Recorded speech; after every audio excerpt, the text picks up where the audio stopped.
اللهم صل وسلم على سيدنا محمد وعلى آله وأصحابه أجمعين. ازيكم يا حبايبي؟ عاملين ايه؟ يا رب تكونوا بخير. وحشتوني كتير كتير. احنا هنا كده في الغيط بتاع الكرنب. هنقلي كده كرنبيتين حلوين نعملهم احلى محشي النهارده. انا كده قلت اول حاجه اقرط الخضره بتاعتي. اقرطها معناها ايه؟ ان انا احشها كده من على وش الارض علشان تطلع تاني. انا كده قرطت الكزبره، ومعايا كده ايه، كنت احط الشبت معايا في المجور بتاعنا اهو. الشباب بتاعنا كده جميل وصغير لسه ورور، بس ايه، ريحته جميلة جدا. الكزبرة والشبت الفلاحي بصراحة ريحتهم حلوة قوي. هكمل كده قريت الكزبرة ووريكم بقى الكرنب بتاعنا الجميل. انا ماشية كده، معظم الكرنب اللي جنبي لسه مستواش، بس كده ايه، هنمر لي على اتنين كده حلوين يكونوا استووا عشان نعملهم محشي مع بعض النهاردة. ده اليوم الرسمي بتاع المحشي. الناس كلها عاملة محشي، ما تمشيش جنب بيت في بلدنا لازم تكون الناس كلها عاملة محشي. لازم لازم يوم الخميس ده الناس كلها تعمل محشي. لو ما عملتش محشي يوم الخميس، ما بحسش ان هو بصراحة يوم خميس خالص. بنروق دنيتنا وندعك مواعيدنا ونعمل كل حاجة ونعمل محشينا ونتغدى كده ونتعشى، ونفضل يوم الجمعة ده قاعدين طول النهار ما بنعملش اي حاجة. الغدا بتاعنا موجود طبعا، كل حاجتنا معمولة وجاهزة والدنيا نظيفة. بيبقى فيه كده شوية روقان. انا كده بدور معاكم كده على كرومباية مستوية، بس المشكلة ان انا ماشية من الجنب من على الجسر. كل اللي قدامي اللي لسه صغير ده قرنبيط. يعني بصوا، كل اللي ورق المفرع ده قرنبيط. اللي انا ماشية جنب الخط طوالي كده قرنبيط. فانا هنزل كده في الغيط كده واشوف اللي مستوي من اللي مش مستوي، يعني عشان انا مش عارفه امسك من التليفون. بصوا انا بقرب كده معاكم، يعني دي حاساها مش مستويه شويه، بس دي في نص الغيط. هنزل كده عشان بس مش مالكه بايدي عشان التليفون. هقطع كده واوريكم الكرنب بتاعي الجميل اللي انا قطعته. جبت بقى الاتنين الحلوين دول. انا كنت شلت الورق الاخضر كمان وانا في الغيط، بس دلوقتي انا هنضفها معاكم بقى واوريكم الكرنب بتاعي المسكر اللي زي العسل ده. بصراحة يعني هقولك كام معلومة كده وانتي بتشتري الكرنب عشان ما تتخميش فيه. اول حاجة، ما تنقيش الكرنباية التقيلة قوي اللي تمسكيها كده تلاقيه ايه، كأنك شلتي 3 4 على ايدك. لا بلاش منها. هتلاقيها عروقها مليانة قوي من جوه، ومش هتبقى مسكرة قوي. بصوا دي مهوية ازاي، دي مهوية وما ما فيهاش اللي هو الكرنب اللي بيبقى فيه عروق ده. هتلاقي الورقة بتاعتها خفيفة كده وناعمة، ومش هتلاقي فيها ايه، العروق التخينه دي. دي اول حاجه. لما تيجي تنقي الكرنبايه، نقي الكرنبايه الوسط، لا الصغيره قوي ما تلاقيش فيها ورق كتير وتلاقي اكتر ورقها بيبقى اخضر، ولا الكبيره قوي عشان هتلاقيها مفوته سوا وبتبقى ايه، كلها ورقها اصفر وبيبقى شويه مسخ. فانا كده ايه، بعمل كده بالنصيحه اللي انا بقول لكم عليها، ونقيت احلى كرنبايتين في الغيط. يلا بينا بقى نسمي الله ونصلي على رسول، ون ايه، ونسلق كده الكرنب واقول لك على التكات اللي انتي تسلقي بيها وتطلع الكرنب بتاعك جميل. اول حاجه هنا، الميه ما لحقتش تغلي، لازم نخليها كده ايه، يعني داخله على مرحله الغليان زي البخار اللي انتوا شايفينه ده. وهنزل بتلات 4 معالق ملح، ومعلقه كده كمون كبيره. ريحه الكمون بجد بتمنع ريحه السليق خالص. يعني السليق الكرنب بتمنع الريحه بتاعته، وكمان بتخلي الكرنب بتاعنا جميل. هتقولي بقى انتي عملتي ايه، ده الحله بتاعتك صغيره. لا، استنى شويه هتعرفوا ان الحله بتاعتي مش صغيره. انا عامه ما بحبش افصص الورق خالص، بحب احط الكرنبيه كده سليمه. من ساعه ما اتجوزت وانا بقى ايه، وانا اتعلمت الحركه دي، بحط الكرنبيه كده سليمه وما اغلبش نفسي واقعد اقطع في الكرنبايه. الكرنبايه لما بدات تستوي من تحت هي نزلت لوحدها، انا ما نزلتهاش ولا حاجه. حطيت صينيه كده جنبي على البوتاجاز وهقلبها معاكم كده بسم الله الرحمن الرحيم. مش هيحصل اي حاجه خالص، يعني انا كده هقلبها واسيبها تستوي من على الجنب التاني براحتها خالص. وهبتدي اطلع معاكم ورقه ورقه، وعايزينها مستويه حلو، لا هي مهريه ولا كمان نيه. بصوا بقى، ده احلى حاجه في ان انت بتسلقيها كده كلها على بعض. الورق ما بيتقطعش منك. يعني ما بتفضليش تغلبي نفسك في تقطيع الورق، وما بيتفرتكش منك زي ناس كتير ما بتعمل، وتفضلي تفصصي ورقة ورقة. طب وليه؟ كده احسن، كده اما تنزليه كله في المية السخنة وتقلبيه وتطلعي واحدة واحدة كده اريح بصراحة كتير. بعد ما بتتقلب الناحية التانية على طول، ما بتاخدش دقيقتين يعني ايه، وبتستوي على طول من الجنب اللي هو ايه اللي بيبقى تحت ده. العروق اللي فوق عامة او القلب اللي فوق ده بياخد وقت شوية عن اللي تحت. ماشي. انا كده بفكك الورق بتاعي عشان لو الورقة تحت خالص لسه مستويش تستوي معايا.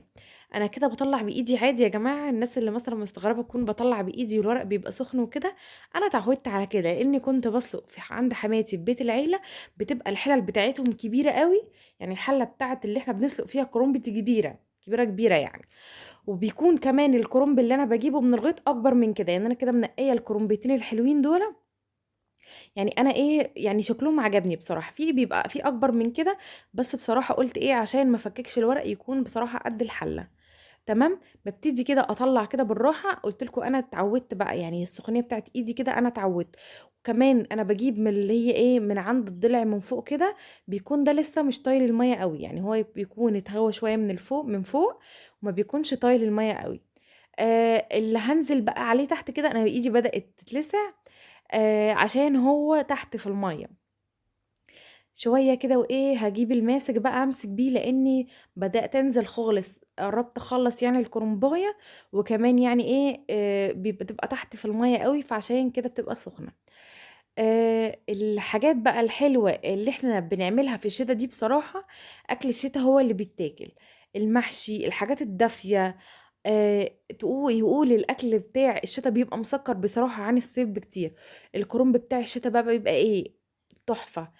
اللي ما عملتش محشي بقى لها فتره، اعملي المحشي من الموسم بتاع الاسبوعين الجايين دول، هتلاقي محشي بصراحه طعمه زي العسل. انا عامه عملت كرنب بس عشان انا ما بحبش البتنجان بتاع السوق بتاع الشتاء، بحس ان هو مسخ شويه. فاسهل حاجه ليا واسرع حاجه الكرنب. في ناس كتير قوي بتستصعبه، بس انا بصراحه بحب الكرنب جدا. يعني بحس ان انا بعمله بسرعه، يعني باخدش معايا وقت خالص. خلصت كده سليق الكرنبايه بتاعتي. اخر حاجه كده اللي هو الايه الورقتين اللي معايا دول، انا مطلعاها مش مهريه قوي، يعني حلوه مستويه. وكمان لما بيقعد فوق بعضه كده، طبعا ايه السخونيه طبعا بتيجي على بعضها، بيبقى حتى لو ناي شويه بيستوي. هحط كده بقى ايه طلعت ايه اخر كرنبايه كده، ليه كرنبايه بتبقى في القلب دي. وهسلق بقى كده الكرنبايه التانية، واشوف هعمل ايه معاكم. هنبتدي اول حاجه بالتقليه. انا عايزه اقلي كده اعمل تقليه حلوه للمحشي الجميل بتاعنا، وهقول لك كمان اسرار التقليه الجميله. نزلت كده بكميه زيت حلوه.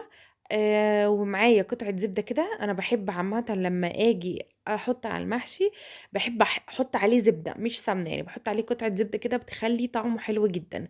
انزلي بقى بكميه بصل كبيره، يعني انا نزلت كده ببصلتين قطعتهم الاول وحطيتهم، ولسه ايه بقى بقطع بصلتين تانيين وهحطهم برضو عليهم. طب ليه مش بتفرمي البصل؟ البصل بتاعة المحشي بتحبه كده يكون ايه مش مفروم، مفيهوش اي ميه. الميه بتخليها زي ما كنت تلزق في الحله، بتقعد كده تغلي زي الميه. لا، بحب البصله كده تكون حلوه كده مصحصحه معايا في الحله، عشان البصل في المحشي بيكون مسكر جدا. هقلبه كده، عايزاه ياخد شويه كده من الصفار، مش هيحمر قوي معانا، عشان لو البصلة احمرت في المحشي بيكون المحشي شوية مر. هحط كده معايا ورقتين من اللوري، بيدي ريحة حلوة جدا. وكمان هحط مرق الدجاج، بتدي تيست حلوة قوي. وانا بعمل التسبيكة او التقلية، احنا هي عندنا اسمها تقلية. حط كده 2 مرق الدجاج، بيدي تيست حلوة قوي في التقلية. وكمان هنزل كده بقرن شطة كده معتبر، عشان يدي كده طعم وريحة للمحشي بتاعنا. هقلب بقى المحشي بالشطة بالورق اللوري سوري، وال... والحاجات اللي انا حطيتها دي كلها، واقلب بقى يا دوبك ايه هتصفر كده صفار، انا مش عايزاها محمرة قوي. خلطت القوطة بقى جنبي، وخلاص بقى انا هحط القوطه بتاعتنا، عشان هي بصراحه المحشي بيبقى مسكر والبصله حلوه كده. هنزل بقى بكميه القوطه اللي معايا، كتري قوطه على قد ما تقدري. القوطه اليومين رخيصه، انا جايباها 5 ب10. 5 ب10 ده يعني ايه القوطه حمرا دم وجميله جدا. يعني سبحان الله، لما بتكون القوطه غاليه بتكون وحشه، ولما بتكون القوطه رخيصه بتكون ايه يعني مش قادره اقول لكم بتبقى جميله جدا. كده انا حطيت 3 شفاشق طماطم عندي، حطيتهم. حاسه ان القوطه مش حمرا قوي، حطي بابريكا. انا عامه حاسه مش حاسه بحب احط بابريكا، لان بحب البابريكا تخلي الصلصه حمرا قوي. ولازم احطها والصلصه قبل ما تغلي او قبل ما يحصل اي حاجه، عشان اللون يبقى في الصلصه بتاعتنا. هسيبها كده تتسبك شويه، واحضر الخضره بتاعتي والرز بتاعي، واشوف بقى ايه دنيتي عبال ما تتسبك. بصوا اتسبكت بسم الله ما شاء الله، كانت جميله جدا. بصوا خست قد ايه، بس عامله ايه معانا شغل. نسيت اقول لك حاجه، لما تيجوا تعملوا الصلصه بتاعه المحشي او الطماطم بتاعه المحشي، ما تصفوهاش خالص، سيبوها زي ما هي كده. هي مش مكرونه، هي مش عشان اي طبيخ نخلص تاني، لا. خلطتنا كده كلها دي ونبتدي بتبقى بقى حلوه نحشي جدا لما بسرعة. بتصفوش، بتبقى جميله. انا كده هبتدي بقلب اقلب بقى كده وهبتدي بقى الرز احط معاكم. البهارات بتاعتي. انا هحط الخضره اخر حاجه، اخر حاجه خالص هحط الخضره. هنزل كده اول حاجه بالملح بتاعنا. شوفي انتي بقى المقدار بتاع المحشي بتاعك او الرز بتاعك، وانزلي بالملح. عايزه احط بقى ايه، معلقه فلفل اسمر كبيره، معلقه كمون كبيره. عندي هنا بهارات المحشي، كنت بصراحه جايباها جميله جدا جدا، فيها كل البهارات. حطيت كده بهارات محشي، ومعايا كده بهارات مشكله. هحط برضو معانا معلقه كبيره. البهارات المشكلة دي بتخلي ريحة المحشي بصراحة تحفة. هي خشنة شوية كده وغامقة، بس بصراحة ريحتها أول ما بحطها على أي حاجة بتدي ايه فجفجة كده حلوة قوي. الريحة بتطلع، ريحة التوابل على طول بتطلع. هحط كده كمان معايا معلقة بابريكا تاني، عشان عايزاها لونه يبقى أحمر كده وجميل. ممكن بقى عندك كزبرة حطي، عايزة تحطي شطة حطي، بس أنا مش هحط شطة دلوقتي إلا لما ايه انا حطيت ذرة شطة صغيرة كده خالص. بس مش عايزة احط بقى كمية شطة حلوة كده، اعمل كده حلة مشطشطة ايه على مزاجي. دلوقتي بقى هبتدي احط الخضرة كده. بص الخضرة بتاعتنا جميلة جدا وبتلمع ما شاء الله، وريحتها حلوة قوي.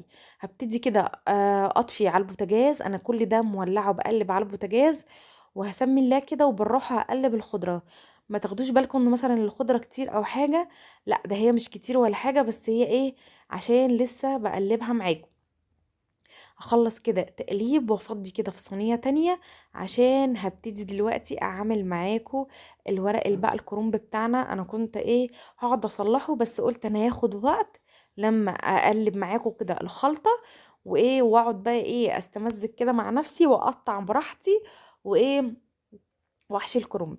جبت كده الحله. بصراحه ما بحبش المحشي الا في الحله اللي هي ايه الالمونيا دي، فقررت ان انا مثلا ايه اعمل واحده المونيا او اتنين المونيا، والباقي ايه اعمله في التيفال. بصراحه بتبقى المحشي ليه طعم تاني خالص.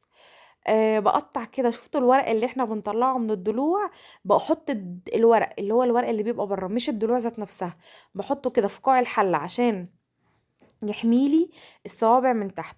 وعامة انا بختار الورقة الخضراء، بحطها كده اول صف من تحت، عشان لا قدر الله لو المحشي اتلسع مني ما يبقاش ايه الورقة الحلوة البيضة اللي هي تحت، لا تبقى الورقة الخضراء.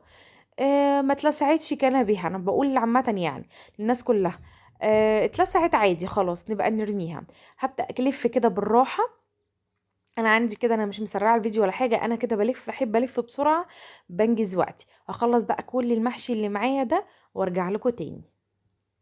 كنت علقت بقى ايه الميه بتاعه البط بتاعتنا على النار، وغسلت البطايه بتاعتنا كده نقعتها في محلول خل وليمون وملح وكنت الاول فركاها بدقيق. ما شاء الله معانا كده بيضه قشطه الله اكبر. هصفيها هديها شطفه كمان واصفيها، واروح بقى كده عند البوتاجاز وانزل بالبطايه المتينه بتاعتنا. المحشي ما ينفعش الا على البط، يعني بينفع باي حاجه تانية، بس بيبقى مسكر جدا مع البط. نزلت كده بالبطايه، حطيت بقى الرقبه بتاعتها من الجناحات، انا هي الجناحات فيها زي ما هي، بس انا قطع بس ايه مكان الضوافر. وحطيت الكبده والقناصه والقلب. وهبتدي بقى ايه احط لها فلفل اسمر عشان تبقى ريحتها كده حلوه وهي بتستوي كده. وهنزل كمان بورق لوري وحبهان. دي اول حاجة انا بحطها خالص في الاول، يعني ما بحطش اي حاجة تانية. حطيت الورق اللوري كده وهنزل بالحبهان، وهسيبها بقى ايه تستوي مع نفسها خالص. لو حسيت ان البطاية بتاعتك هتاخد وقت وانتي مستعجلة، حط لها نص معلقة سكر. او معلقه سكر صغيره، هتخلي الدنيا حلوه معاكي والبطايه بتستوي على طول، او اي حاجه عامه اي لحوم معاكي هتستوي على طول. هقلبها كده، عايزه اقلبها على الوش اللي هو الايه، اللي هو بتاع البطن ده، عشان ياخد صدمه كده من على الوش وتفضل ايه، تستوي. انا كده بصيت عليها بعد ما عبيت لفيت شويه محشي، قلت اما اشوفها كده استوت، لقيتها ما شاء الله استوت. اول ما الورك يعمل زي ما انتم ما شفتوا كده يملط كده، تعرفوا ان البطايه استوت، من غير لما تنغزوها ولا اي حاجه. وبسم الله ما شاء الله الشوربه بتاعتنا دسمه كده وجميله. هنسقي منها بصراحه احلى محشي. انا ما كنتش لحد دلوقتي ملحتها، هبتدي احط لها دلوقتي بقى الملح. ما ملحتهاش طيب من الاول ليه؟ الملح يا جماعه بيعوق اي حاجه، اي لحوم بتستوي.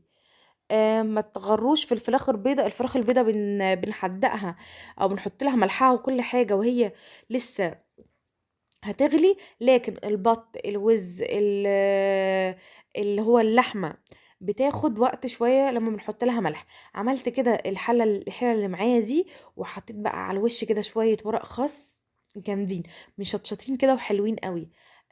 ودي بقى سبتها من غير ورق خاص لولادي، عشان ولادي ما بيحبوش ورق الخاص، يعني كانوا مستغربين كده من منظره. جيت بقى عند البوتاجاز هنا، وقربت بقى الحله بتاعتنا بتاعت الشوربه، وسقيت المحشي بتاعنا.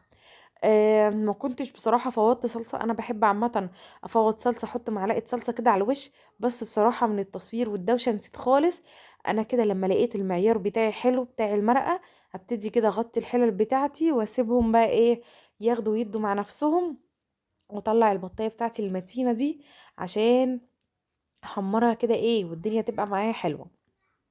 معلقه زبي... آه، معلقه سوري، معلقه كده كبيره من صلصه الطماطم، ومعايا معلقه زيت كبيره برضو أنا كنت احطها في الطبق، ومعلقه كاتشب كبيره، ومعايا هنا هقلبهم كده مع بعض، ومعايا الفرشه، وهدهن البطايه بتاعتي. انا عايزه البطايه كده يبقى لونها كده احمر وحلو، عشان بتبقى مزهزهه كده في الفرن لما بيكون لونها احمر، بصراحه بتبقى حلوه جدا. هدهن كده ايه، هدهنها كلها كده من جميع الاتجاهات.